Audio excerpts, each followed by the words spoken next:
পৃথিবীতে আপনার চাহিদা কখন শেষ হবে আপনি নিজেও তা জানেন না।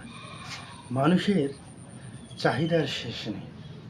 মনে করুন আপনার কাছে একটি গাড়ি রয়েছে। আপনি চাবেন এর থেকে ভালো আর একটা বেস্ট যদি গাড়ি থাকতো আমার কাছে, বা এর থেকে গাড়ির থেকে যদি আমার কাছে একটা ফ্লাইট থাকতো, নিজের পার্সোনাল জেট থাকতো। হ্যাঁ, মনে করেন আমার একটি সাইকেল আছে, আমার চাহিদা কিন্তু একটু মোটর সাইকেলের হবে। বা আমার একটি মোটরসাইকেল আছে, আমার চাহিদা কিন্তু একটা গাড়ির থাকবে। তো প্রত্যেকটি মানুষের চাহিদার কিন্তু শেষ নেই। মানুষের প্রতিনিয়ত মানুষের জীবনে চাহিদা বেড়েই চলছে, বেড়েই চলছে, বেড়েই চলছে। কিন্তু আমরা কষ্ট কী জিনিস এটা কিন্তু কখনো বোঝার চেষ্টা করি না। বা আমরা যারা মধ্যবিত্ত, নিম্নবিত্ত, হ্যাঁ, একটু মধ্যবিত্ত, একটু ভালোর মধ্যে আছি, তাদের চাহিদা কিন্তু অতিরিক্ত। কিন্তু আমাদের বাবা মা আমাদের চাহিদা পূরণ করতে গিয়ে নিজের যে স্বপ্ন বা আকাঙ্ক্ষাগুলো থাকে সেগুলো বিসর্জন দিয়ে দেয়। কারণটা হচ্ছে আমরা অনেক সময় বোঝার চেষ্টা করি না আমাদের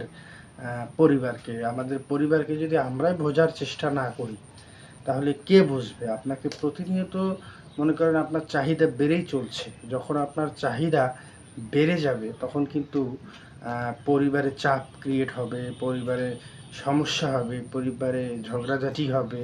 হ্যাঁ, মানে সমস্যা লেগেই থাকবে। তো সমস্যার একটাই সমাধান হচ্ছে নিজের চাহিদাটাকে কমে দেওয়া। আপনি সবসময় মনে করবেন যে আপনি অন্যের থেকে বর্তমান ভালো আছেন। কিভাবে ভালো আছেন সেটাই আমি বলছি, সেই টপিকেই আসছি। ভিডিওটা দেখুন যে আপনার চাহিদাটা যখন অতিরিক্ত বেড়ে যায়, চাহিদাটা বেড়ে যাওয়ার কারণে মনে করুন আপনার বাবা চাকরি করেন, মনে করেন একটা ভালো একটা মাল্টিনেশনাল কোম্পানিতে, স্যালারি মোটামুটি আলহামদুলিল্লাহ ভালো পায়। কিন্তু যে স্যালারিটা সে পায় সে স্যালারিটার মধ্যে তার পরিবার আছে, তার নিজের ব্যক্তিগত খরচ তো বাবারা মূলত করে না, তবুও ব্যক্তিগত যাতায়াত আছে, কিছু নিজের খরচ আছে। একটি বাবা কখনো একটি শার্ট কিনে না, নিজে চিন্তা করে যে আমার পরিবারে আমার সন্তান আছে, আমার মেয়ে আছে। হ্যাঁ, সে তখনও কেনার চিন্তা করে না। তা হয়তো ওনার ওয়াইফ একটা শার্ট কিনে রেখেছেন, একটা শার্ট বাবারা 2-3 বছর পরে, হ্যাঁ, হয়তো চুপ করে কিনে রেখেছেন, তাকে দেয়। কিন্তু এই যে পরিবারের সন্তানদের যে চাহিদাগুলো আছে এগুলো পূরণ করতে গিয়ে বাবাদের, মাদের অনেক স্বপ্ন থাকে, আকাঙ্ক্ষা থাকে, সেগুলো পূরণ করতে পারে না। দিন দিন যত যাচ্ছে ইয়াং জেনারেশন, আমার মতো, আপনার মতো, আমাদের মতো, সকলের মতো, সকলের চাহিদা বেড়ে চলছে এবং চাহিদা প্রতিনিয়তই বাড়ছে। কেন বাড়ছে আমি আপনাকে বলছি। আপনার এখন একটি গাড়ি রয়েছে, আপনি কিন্তু চিন্তা করবেন যে আমার এখন একটি গাড়ি রয়েছে, আমি একটা প্রাইভেট জেট কিনি। এই যে আপনার চাহিদা। আমার একটি মোটরসাইকেল রয়েছে, আমি একটা গাড়ি কিনি। আমার একটি সাইকেল রয়েছে, আমি একটা মোটরসাইকেল কিনি। মানে প্রতিনিয়ত আপনার চাহিদা বাড়ছে। কিন্তু কখনো কি ভেবে দেখেছেন আপনি অন্যের থেকে একটু ভালো আছেন, ভালো অবস্থানে আছেন? আপনি তো কখনো রাস্তা দিয়ে পাশে হাঁটার সময় দেখেনও না যে আপনার পাশের মানুষটি রাস্তায় যে পাগল, বা যে আমরা যাদেরকে পাগল বলে থাকি, বা যারা ভারসাম্যহীন, বা যারা একেবারেই গরিব, যারা চলতে পারে না, তারা কিভাবে দিন পার করছে, তারা কিভাবে যাচ্ছে। তাদের চাহিদা শুধু একটাই, এক মুঠো ভাত তারা যেন খেতে পারে, বা এক মুঠো খাবার যেন তাদেরকে কেউ এনে খাওয়াতে, মানে দিতে পারে। বা যারা সোশ্যাল ওয়ার্কার রয়েছে তারা কিন্তু মোটামুটি এ ধরনের কাজগুলো করে। তো আপনি প্রায় খেয়াল করে দেখবেন যখন আপনি রাস্তা দিয়ে হেঁটে যান, বা আপনি মনে করেন ভার্সিটিতে যাচ্ছেন, কলেজে যাচ্ছেন, বা স্কুলে যাচ্ছেন, বা অফিসে যাচ্ছেন, বা কোনো কাজে বের হয়েছেন, আপনি রাস্তায় দেখবেন যে প্রতিনিয়ত কেউ না কেউ আপনার কাছে হাত পাচ্ছে, আপনার কাছে চাচ্ছে যে ভাইয়া 10 টাকা দিন বা 5 টাকা দিন, সকালে কিছু খায়নি। বা এমনও আছে যে যেতে পারে না, পঙ্গু মানুষ, অসুস্থ মানুষ।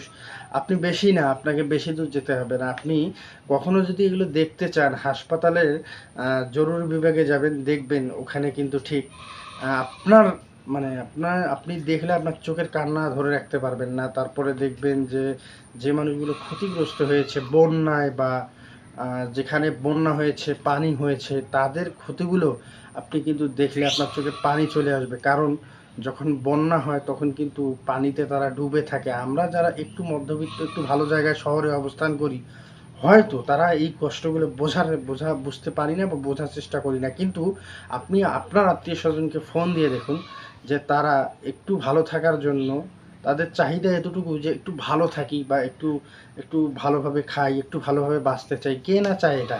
কিন্তু আমরা শহরের মানুষ যারা নিজেকে আধুনিক মনে করি, এই ডিজিটাল যুগে নিজেকে আধুনিক মনে করি, তারা কিন্তু নিজের কষ্টটা কখনো বোঝার চেষ্টা করি না বা বুঝতে পারি না। কারণ আমাদের বাবা-মা আমাদেরকে প্রতিনিয়ত সাপোর্ট দিয়ে যাচ্ছে। সেটা যেভাবে হোক, অর্থনৈতিক হোক, আপনার পোশাক-আশাক হোক, খাদ্য হোক, আপনার যা চাহিদা সবকিছু পূরণ করছে। তবুও আপনার চাহিদা শেষ হচ্ছে না। চাহিদা কখনো শেষ হবারও না। কিন্তু আপনি যদি এটাকে একটু কন্ট্রোল করে দেখেন যে রাস্তায় একজন মানুষ না খেয়ে আছে বা কোনো একজন মানুষ কিছু টাকার জন্য চিকিৎসা করতে পারছে না। আমাদের সোসাইটিতে অনেক মানুষ আছে যাদের অনেক টাকা, যারা চাইলেই পারে যে একজন মানুষকে আমি দায়িত্বের সহিত নিলাম বা তার চিকিৎসার যে সমস্ত খরচ সেটা দেওয়ার চেষ্টা আমি করব, বা সে যে সুস্থ হবে ততক্ষণ পর্যন্ত আমি তার দেখাশোনা করব। এইরকম চাইলেই আমাদের সমাজে এরকম প্রতিনিয়ত অনেক বড় মানুষ আছে, অনেক ভালো মনের মানুষ আছে, যারা মানে বিশ্বস্ত মানুষকে খুঁজে পায় না, এবং যাদের মাধ্যমে বিলি করতে চায় কিন্তু তারাই তাদের সঙ্গে প্রতিনিয়ত বেইমানি করে, বা এমন কিছু মাধ্যম আছে যাদেরকে তারা বিশ্বাস করতে চায় না বা ট্রাস্ট করতে চায় না। তারা যে সহযোগিতা করবে সেটা কোথায় করবে সেটা আদৌ বুঝতে পারে না।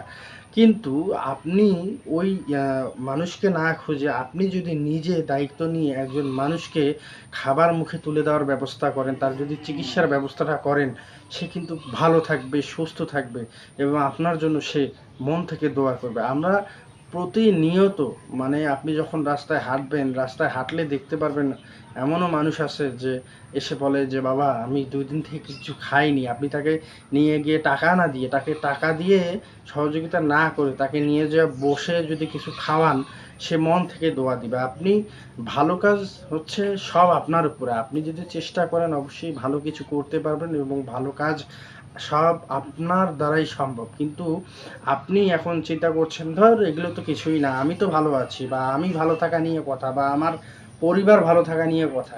এগুলো যদি চিন্তা করেন তাহলে তো হবে না। এভাবে তো আর সমাজ চলে না। সমাজের প্রতিটি মানুষকে দেখার দায়িত্ব আপনার, আমার, আমাদের সকলের। হয়তো আমি কিছু করতে পারছি না, আমি বলতে পারছি যে আমি ক্যামেরার সামনে এসে এই কথাটা বললাম, কিন্তু আপনি যখন আমার ভিডিওটা দেখছেন তখন আপনার মাথায় এসে গেল যে যেহেতু এইভাবে বলছে তো আমি তো করতে পারি, আমার তো অনেক আছে।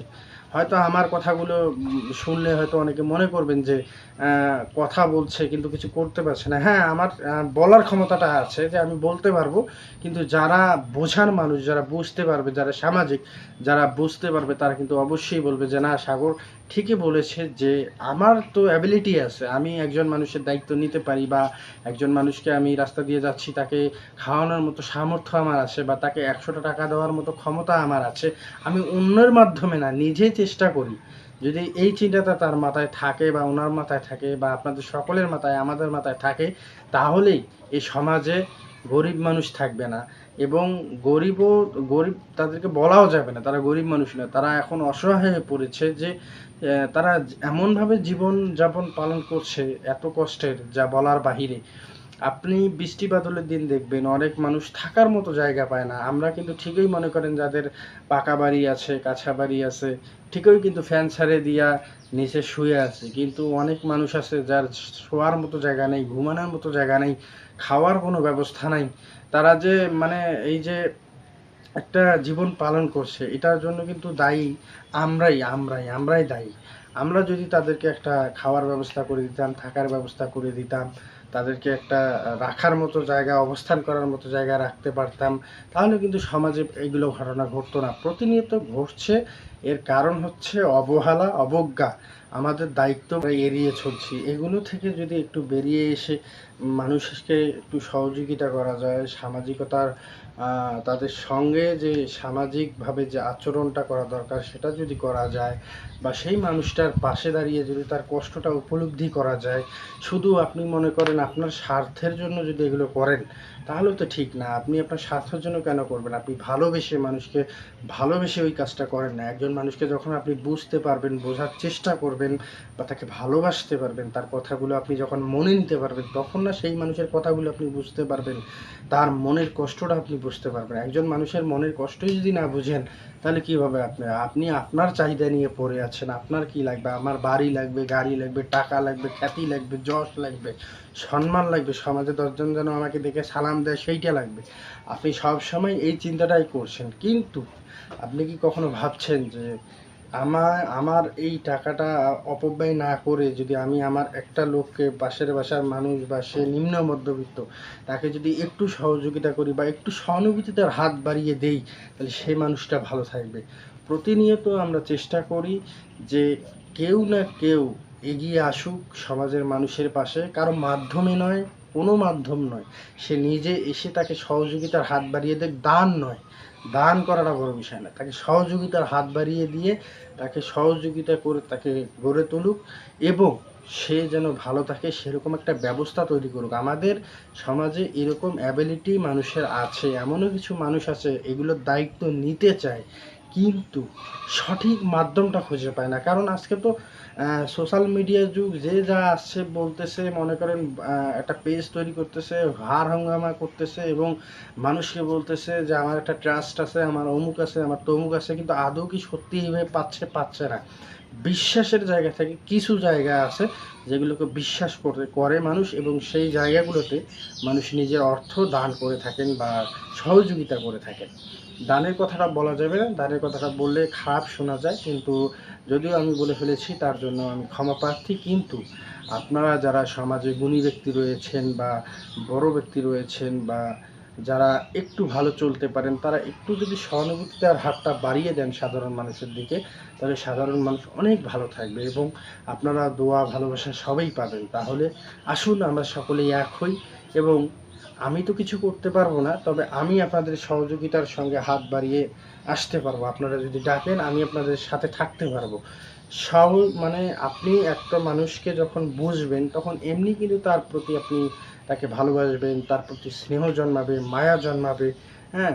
সো এই জায়গা থেকে বেরিয়ে এসে আসুন আমরা সকলেই এক হই এবং সমাজের যারা মানে একেবারে দুস্থ মানুষ, একেবারে মানে চেয়ে খেতে পারে না সাধারণ মানুষ, আপনাদের মাধ্যমে আমরা এসে সহযোগিতা করে তাদেরকে ভালোবাসার একটা স্থান তৈরি করে দিই, তাদেরকে ভালোবাসি এবং তাদের জন্য কাজ করি। তারা যেন দোয়া করে যে আপনি আরও ভবিষ্যতে ভালো জায়গায় যেতে পারেন। পৃথিবীতে সবচেয়ে বড় হচ্ছে দোয়া, সেটা হচ্ছে মহান আল্লাহ পাকের কাছে যখন পৌঁছায়, তখন ওই ব্যক্তিই বুঝতে পারে যে তার ভালো হয়েছে না খারাপ হয়েছে। সো বেশি কথা বলবো না, আজ এই পর্যন্ত থাক। আশা করি আমার ভিডিওটি ভালো লাগলে অবশ্যই লাইক, কমেন্ট, শেয়ার করবেন এবং যাদের ভালো লাগবে না তারা স্কিপ করে চলে যেতে পারেন।